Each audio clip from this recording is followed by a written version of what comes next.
हिकु अहिड़ो ॾोहारी जंहिंजी खल मां बूट ठाहियो वियो।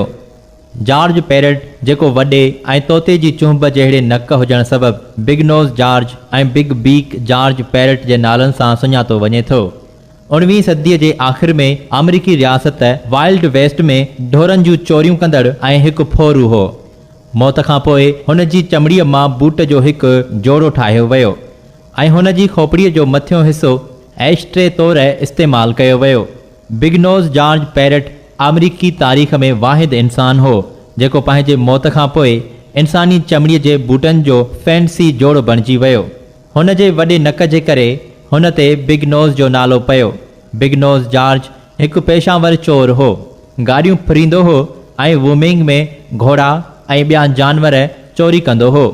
1878 ईस्वीअ में बिग नोज़ पैरेट ऐं संदसि गिरोह ॿिनि कानून लागू कंदड़ आफ़ीसरनि खे क़तल कयो, जिन खे पैरेट जे गिरोह खे ॻोल्हण लाइ मुक़ररु कयो वियो हो। ॿिनि आफ़ीसरनि जे क़तल बैदि उन्हनि जे क़ातिलनि जी गिरफ़्तारी लाइ $10,000 इनाम जी आश कई वई ऐं बाद में उन खे बीणो करे $20,000 कयो वियो।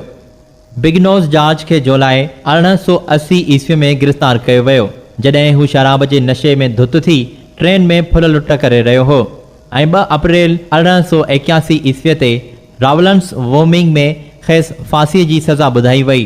बहरहाल 22 मार्च 1882 ईस्वीअ ते हुन जे जेल मां फरार थियण जी कोशिश दौरान 200 खां वधीक मशरियल शहरनि जॉर्ज पैरेट जो घेरो कयो ऐं खेसि रस्सीअ सां क़तल कयो। लाश जी वारसी करण लाइ को बि ख़ानदान जो मेंबर न आयो हो, तंहिं करे उन जे दिमाग़ ते मुताले लाइ डॉक्टर ऑसबोरन उन खे कब्ज़े में वरितो। डॉक्टर ऑसबोरन जी ज़ाल हिकु नफ़्सियाती मरीज़ हुई, तंहिं करे डॉक्टर खे उमेद हुई त मुजरिम जे दिमाग़ जे मुताले करण सां हू पंहिंजे ज़ाल लाइ इलाज ॻोल्हे सघंदो। डॉक्टर ऑसबोरन पोइ जॉर्ज जे सीने ऐं रान मां चमड़ीअ खे लाहे हिकु दवाउनि जो थैलो ऐं बूटनि जो हिकु जोड़ो ठाहियो। एतिरो ई न पर डॉक्टर बिग नोज़ जी खोपड़ीअ खे एशट्रे तौरु इस्तेमालु कयो ऐं उहा खोपड़ी 1950 ईस्वीअ में बिग नोज़ जे बाक़ी हॾनि जी सुञाणप लाइ इस्तेमालु कई वई, जेकी हिकु ड्रम मां मिलिया हुआ।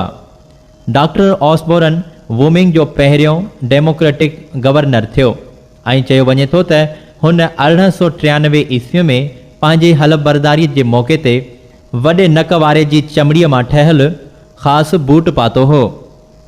बिग नोज़ जॉर्ज जी खोपड़ी ऐं चमड़ीअ जा बूट हाणे रावलंस वोमिंग जे कार्बन काउंटी म्यूज़ियम में मौजूदु आहिनि, जॾहिं त संदसि चमड़ीअ जो दवाउनि वारो थैलो कंहिंखे बि न मिलियो आहे।